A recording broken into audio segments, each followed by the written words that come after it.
Hello and welcome back to the Investment Diary. I'm your host, and today we're diving deep into the latest earnings report from a company that's making waves in the world of stablecoins and Fintech, Circle Internet Group, trading on the NYSE under the ticker CRCL.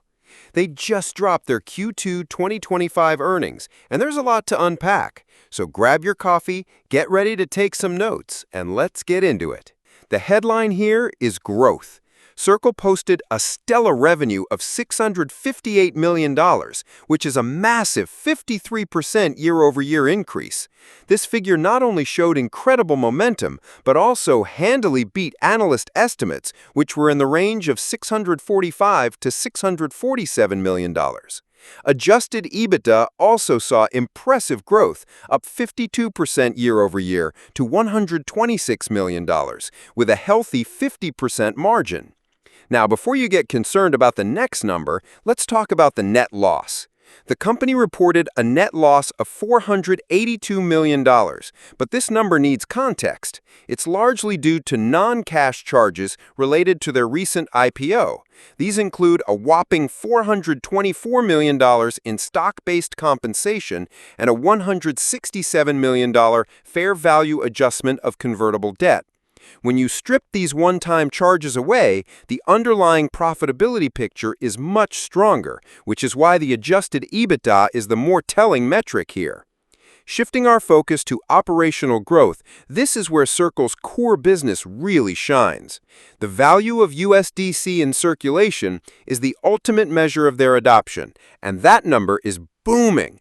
It grew 90% year-over-year to $61.3 billion at the end of Q2 and has since climbed even higher to $62.5 billion as of August 10th. The average USDC in circulation was also up a phenomenal 86% to $61 billion. But perhaps the most jaw-dropping metric is the total value of USDC on Circle's platform, which skyrocketed to $6 trillion, a mind-boggling 924% increase year-over-year.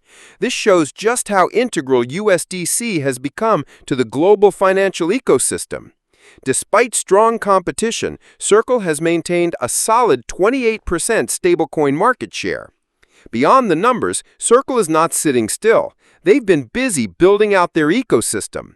A major development this quarter was the launch of the Circle Payments Network, with over 100 financial institutions already in the pipeline to join. This initiative aims to integrate digital currency payments into traditional finance. They also introduced ARC, a new Layer 1 blockchain specifically designed for stablecoin finance, which could significantly enhance their capabilities. Finally, Circle announced a series of key partnerships with major players in both crypto and traditional finance, including Binance, Fiserv, FIS, Corpay, and OKX, just to name a few. These partnerships are crucial for expanding their reach and driving future growth. So, what do the analysts think? Well, it's a bit of a mixed bag, which is typical for a newish public company in a rapidly evolving sector. The analyst price target consensus has a wide range, from a low of $80 all the way up to $305. On the bearish side, we have big names like JP Morgan and Goldman Sachs with targets of $80 and $83 respectively, reflecting potential concerns about monetization and regulatory hurdles. On the neutral camp includes Deutsche Bank with a target of $155 and TipRanks and Zacks with average targets around $182. On the bullish end, Barclays and Compass Point have set targets of $215 and $205, showing strong confidence in the company's long-term potential. MarketBeat's average target comes in at $175.27, just slightly above today's closing price. This wide range highlights the market's current uncertainty, but also the potential for significant upside. To summarize, here are the key takeaways from Circle's Q2 2025 earnings. First, the top-line growth is undeniable, fueled by the explosive adoption of USDC and the expansion of their Fintech ecosystem. Second, don't be spooked by the GAAP net loss. It's heavily influenced by one-time IPO-related expenses. Third, the wide range in analyst price targets shows that while the growth is impressive, there are still open questions about long-term monetization and the regulatory environment. Looking forward, there are three key things to watch: the adoption of their new payments network and ARC blockchain, continued growth in USDC circulation, and how the company's profitability picture looks once these one-time IPO charges are behind them. And that's a wrap on our deep dive into Circle's Q2 2025 earnings.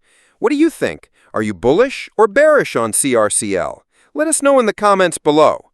Don't forget to like this video and subscribe to the Investment Diary for more financial analysis. Thanks for watching, and we'll see you next time.